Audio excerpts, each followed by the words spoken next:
Egunon, Galdakoko udalak badakizue konpromiso irmoa dekola Usansologaz, eta batez behar natorri gara, erabakitze eskubidea gauzatzeko, prozesua martxan jartzeko, euren herriaren prozesua martxan jartzeko, hori, ze pausu, eman behar direzen, aldun dira etorri gara galdetzera. Ariketa demokratiko utze dela, uste dugu, eta beraz, eurekin batera etorri gara. Hemen gauze Usansolo herriko bizi negotziak, Iñaki Urgoiti eta Agustin Aizpuru, eta Juan Landa, euren abokatua. Eta udaletzen aldetik, Iñigo Hernando alkatea.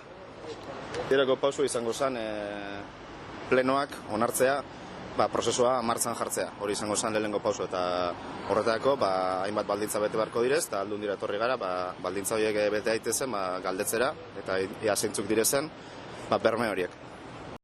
Egunon, hemos venido a la Diputación para poner en marcha el proceso de derecho a decidir de Usansolo, porque el Ayuntamiento de Galdakao tiene un compromiso claro con ellos, porque creemos que es un ejercicio claro de pura democracia. Entonces, hemos venido a preguntar cuáles son las condiciones para poner en marcha el proceso cuanto antes.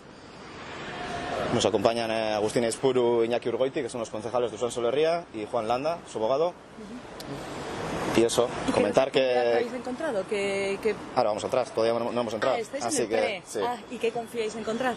Pues una actitud positiva y receptiva para poner en marcha el proceso cuanto antes, que sería a finales de este mes en el Pleno.